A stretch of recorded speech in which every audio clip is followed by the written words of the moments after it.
Allez, salut à tous, c'est Matt, j'espère que vous allez bien. On se retrouve aujourd'hui pour une nouvelle vidéo. Je suis désolé, j'en avais pas fait mercredi, j'avais pas de motivation en vrai. Alors qu'il y avait des choses à dire, j'avais juste la flemme. Voilà, je suis assez honnête. Et on commence par quelque chose de très important. Le rebranding, ça y est, enfin. Je ne m'appelle plus, donc on ne s'appelle plus Zone 9, vu que je suis tout seul du coup. Ce sera Matt ou M.ATH, ça fait un peu plus stylé. Donc sur le Twitter, ce sera Matt la baleine. Je pensais que j'avais mis Matt de la baleine, mais pas du tout.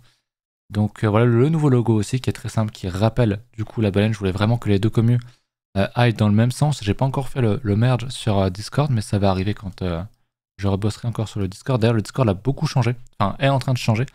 Ils ont apporté des forums plutôt que les fils et tout. Ça permet de faire plus de choses en spammant moins, je trouve. Je suis encore en train de découvrir le truc, mais on est dedans. Voilà donc pour le logo, j'espère que vous aimez bien. Moi perso, j'aime beaucoup. J'ai plusieurs variantes sur fond blanc, fond bleu comme ça, etc. Donc ouais, une nouvelle page se tourne. J'avais posé une question sur Twitter il y a 3 jours maintenant.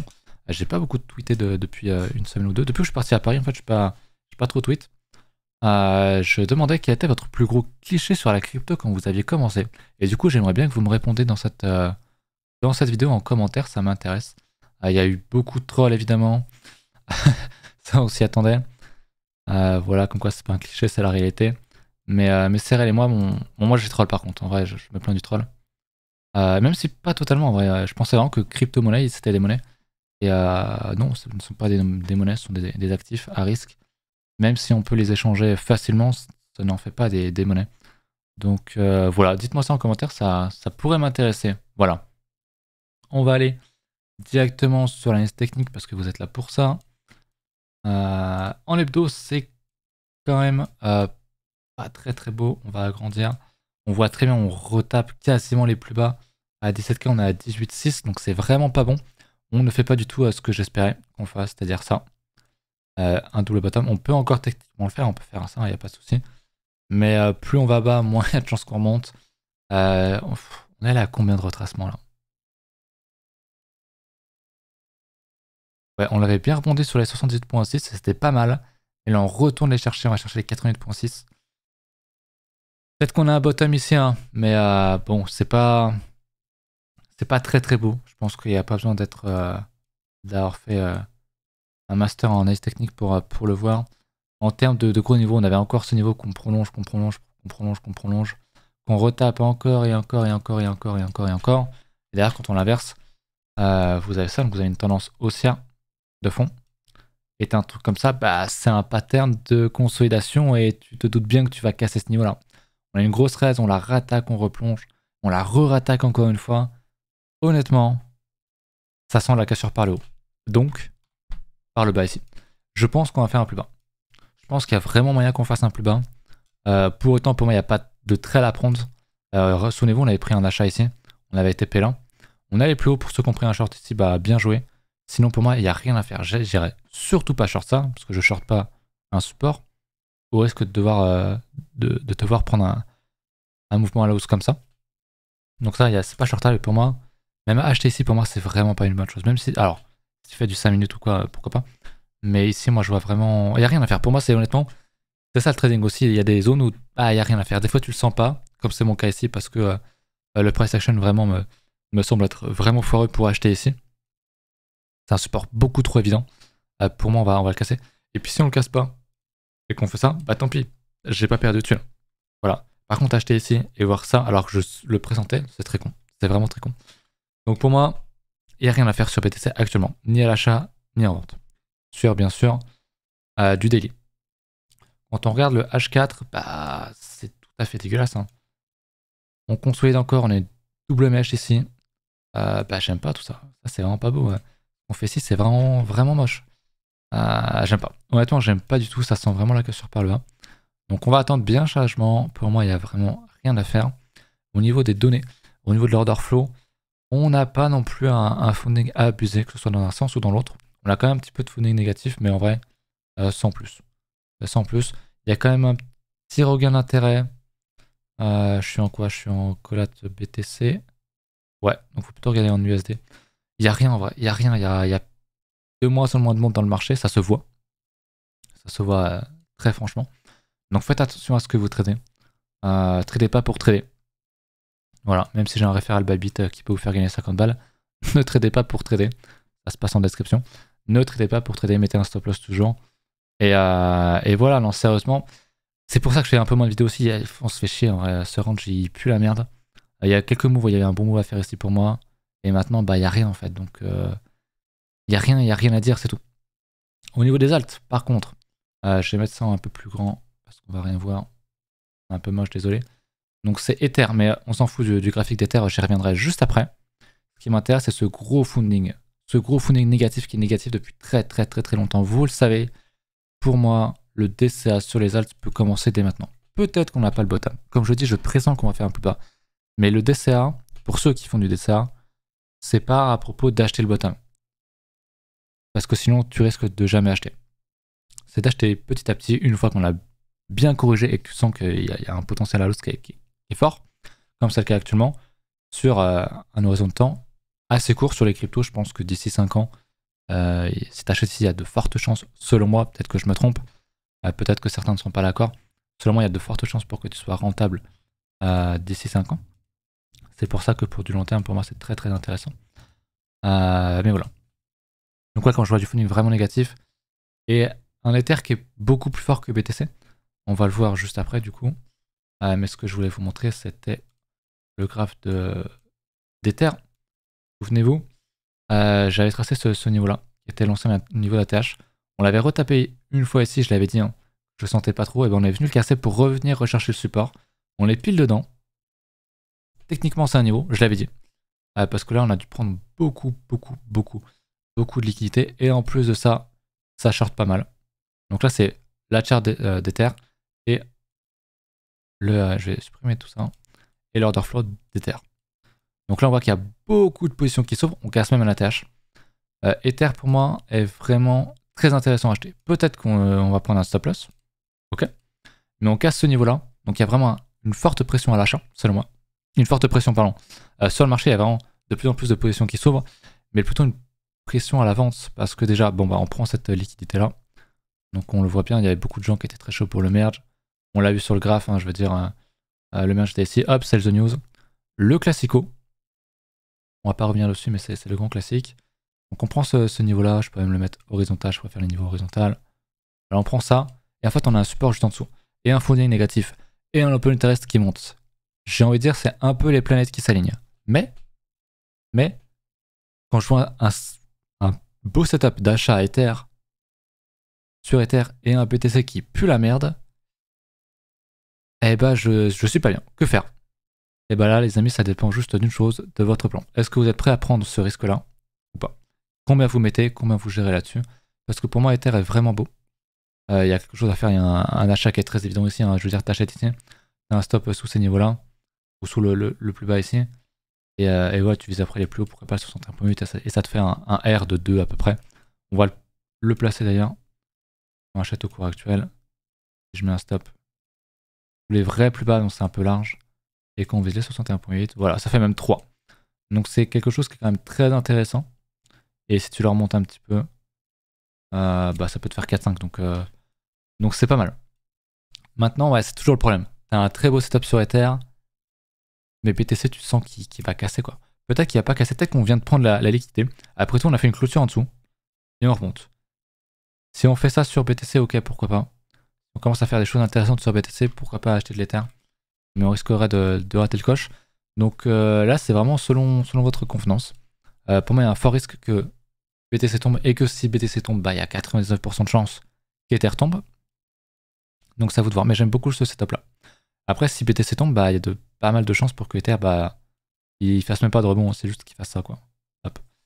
Et auquel cas, ce serait pas très bon. Après, comme on l'a déjà dit, Ether, pardon, face au BTC est très fort. Depuis longtemps maintenant. Depuis très longtemps, on a posé un bottom cet été.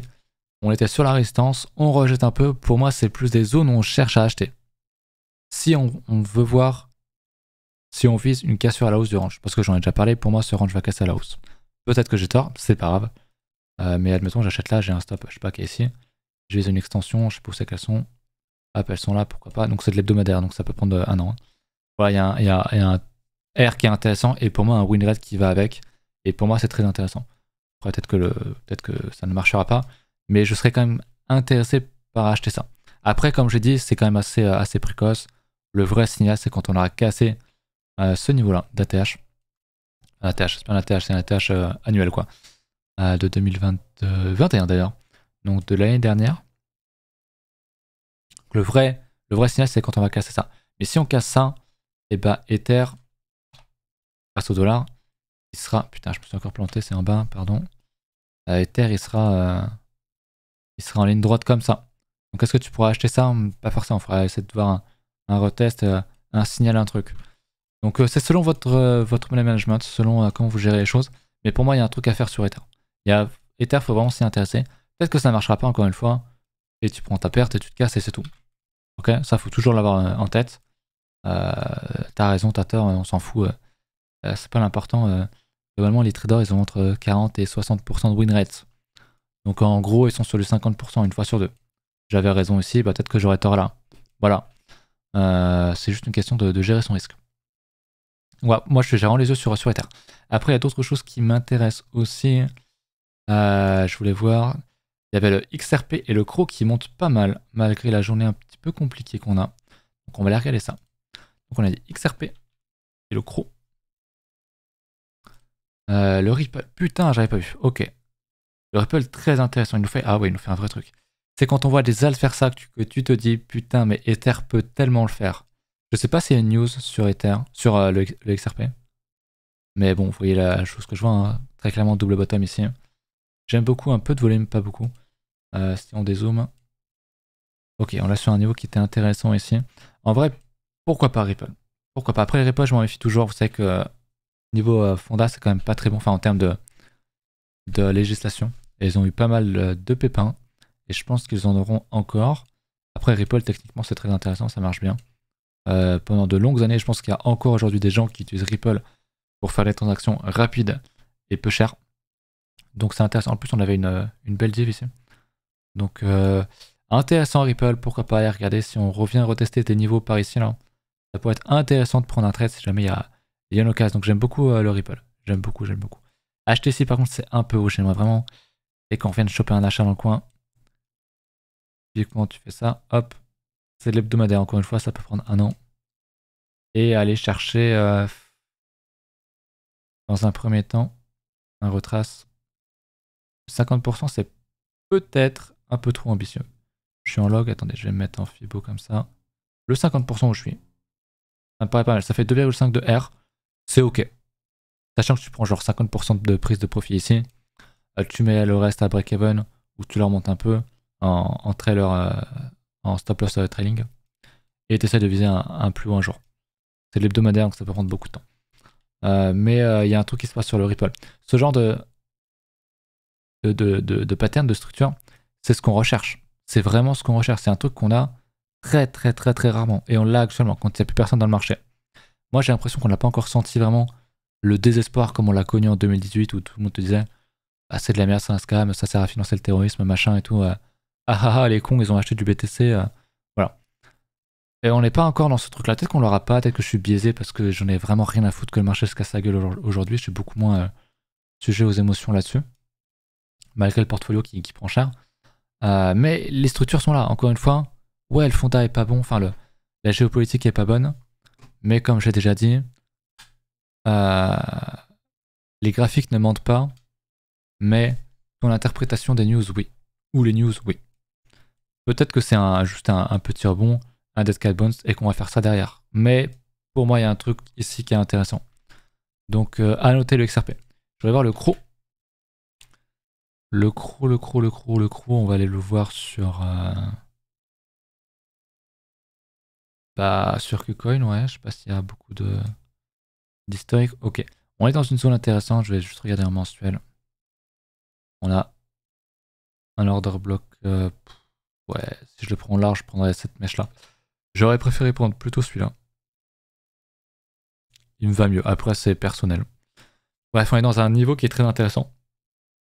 En termes de Fibo, je pense qu'on doit être proche du 88.6. Hop. On est sur le 78, pardon. Très beau Fibo. Là, on aimerait bien qu'il nous fasse une Ripple, en fait. On aimerait bien qu'il nous fasse un petit truc comme ça, un petit double bottom, ça serait parfait. Il n'y a pas de setup ici en hebdo. Après, encore une fois, pour du DCA, les amis, regardez où on en est. Si vous faites du DCA et que vous n'avez toujours pas commencé à acheter sur du moins 90%, ma question est, mes questions que vous devez vous poser à vous, qu'est-ce que vous attendez? À quel prix vous l'attendez? Pourquoi? Et si on n'y va pas, qu'est-ce que vous faites? Genre, admettons, vous dites, ok, moi, je pense que le CRO, il va venir ici, je commence mon DCA ici, ou j'all-in ici, ou j'alloue toute ma partie que je devais y allouer ici. Si on y va, cool, tant mieux, vous achetez. À quel moment vous dites, ok, j'ai eu tort, peut-être qu'on n'ira plus jamais ici? Pour moi, c'est si on casse ça. Donc si pour moi, idéalement, t'achètes, je sais pas, tu voulais mettre, je sais pas moi, tu voulais mettre 10 000 balles sur le CRO, tu mets 5 000 ici, et ensuite 5 000 là, ou 5 000 là si on y va. Ça, c'est du DCA. Du coup, ça te fait un prix moyen, soit ici, soit ici. Et dans tous les cas, t'es dans cette box-là. Parce que si t'achètes rien, tu dis, je l'achète ici, et qu'on fait ça, et qu'on remonte, et ben en fait, tu vas faire partie de ceux qui vont acheter le top. Et qui auront raté le truc. Et ça peut faire très très mal psychologiquement. Donc voilà. Technique DCA perso. Ne pas hésiter à acheter quand on casse des niveaux en haut pour se dire qu'on ira peut-être plus bas. Pardon. Après, il faut toujours essayer d'avoir une capacité de financement, toujours pouvoir racheter un peu plus bas. Ça, c'est la base, mais c'est pas le sujet. Donc ouais, pour les alts, honnêtement, je suis mitigé. Je pense que vous l'avez senti, Ether est très beau, mais BTC pue la merde. BTC pue vraiment la merde. J'aime vraiment pas la gueule de BTC comme ça. Peut-être qu'on est venu prendre la liquidité ici et c'est tout. Mais il va falloir vraiment montrer des signes d'encouragement et que très vite on se reprenne et qu'on fasse. Si on fait un truc comme ça, ouais, là je dis let's go. Si on casse. Mais là, là c'est pas très beau. En plus, l'inflation est toujours là, il n'y a pas de signe de retournement. Pour l'instant, la guerre en Ukraine, c'est pas très beau avec les Russes qui sont en train de mobiliser leur population. Même si je pense que ce sera pas très très efficace parce qu'ils n'ont pas forcément très envie d'y aller. Déjà que les soldats sont pas très motivés, alors la population encore moins. Je pense pas que l'Ukraine soit capturée dans les prochains mois. Je pense même que c'est quasiment impossible. Et même si je dis bon que voilà, faut faire attention aux news et tout, ça joue. La géopolitique est quand même assez lourde. La macro est assez lourde en ce moment, plus la géopolitique. Donc c'est à prendre en compte. Maintenant, je pense que c'est quand même bien intégré dans le prix. En plus, en crypto, on a eu les problèmes de protocole, type Luna, type Voyager, etc., etc. Dans toute la DeFi. Peut-être que tout ça est déjà survendu. Et que même si on a des news négatives, je voulais retourner sur BTC, pardon. Et ça, c'est très important. Parce que même si je parle des news, toujours et encore, les news ne dirigent pas le marché. D'ailleurs, je voulais faire un trade là-dessus, je l'ai dit 100 fois, j'ai toujours pas fait. Je le ferai un jour, je vous jure, je le ferai un jour. Les news, elles posent souvent les bottoms, machin, machin. Mais vraiment, peut-être qu'on a déjà tout survendu. Et peut-être qu'on aura vraiment genre un truc négatif, genre je sais pas, la BCE ou les Américains qui vont dire bon bah finalement on s'attendait à un an d'inflation, ça sera plutôt 3. Ou alors la Russie qui prend 50% de l'Ukraine. Ou alors, je sais pas, moi encore des menaces de Poutine, ou l'inflation, ou je sais pas, des prix, une pénurie, j'en sais rien, ce que vous voulez, et que le prix sur la news va faire ça, alors que c'est une news mauvaise. Ça peut arriver parce que c'est déjà arrivé. Et qu'à un moment donné, on peut pas survendre encore et encore et encore et encore. On peut encore pousser, moi je pense vraiment qu'on peut revenir à des niveaux à 12K, etc. Même si le fait que ça nous fasse réintégrer l'ancien ATH, et que c'est une zone qui est quand même pas mal attendue des gens aujourd'hui, je trouve. Donc je sais pas. En vrai, je suis pas Madame Irma. Je sais pas. Mais vraiment, attention aux news, même si j'en parle, je dis toujours, les news, on trouve une explication quand ça nous arrange. Tu trouveras toujours une explication pour que ça t'arrange. C'est facile de dire, bah oui, c'est Luna qui a provoqué la chute. Bah oui, c'est Poutine. Bah oui, c'est l'inflation, machin, machin. Covid. Covid ici, les boîtes faisaient pas de sous parce que tout le monde était cloîtré chez soi. Et pourtant, bon, c'est Bitcoin, mais c'est pareil sur le SP.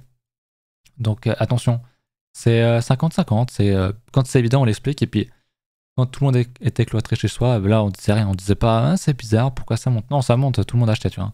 Alors oui, t'auras bien des gens qui vont dire, bah c'est normal parce que les Américains injectaient de l'argent dans les marchés, etc., etc. Tu trouveras toujours un truc pour te dire que ça va monter ou que ça va vendre. Que ce soit dans les news, ou l'analyse technique, ou n'importe quoi. C'est pour ça que le secret, c'est ni la T, ni la F. l'analyse fondamentale.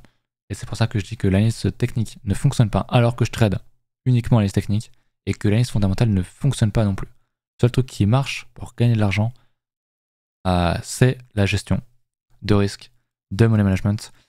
Et voilà, tout simplement. Parce qu'on s'en fout d'avoir raison. Ça marcherait l'analyse technique, on aurait tous 80, minimum 80-90% de win rate. On l'a pas. C'est preuve que ça marche pas si c'est à peu près 1 sur 2. C'est la preuve que c'est pas que c'est random, mais en vrai, pour moi, je le considère quasiment random. C'est juste un cadre qui t'aide à savoir ok, où tu sors, où tu rentres. Et comment tu gères tes positions, c'est tout. Bref, je suis en train de dévier comme à chaque fois. Je pense que je vais vous laisser là-dessus. Pensez à mettre un petit pouce bleu, à me dire ce que vous pensez du nouveau nom, du logo, et pensez à venir sur le Discord, ça serait sympa. Voilà, et à me répondre aussi à la question que je vous avais posée, que je retrouve ça, attendez. C'était ici. C'était quels étaient vos préjugés, vos plus gros clichés sur la crypto quand vous avez commencé. Je vous laisse là-dessus et on se retrouve très bientôt. Salut!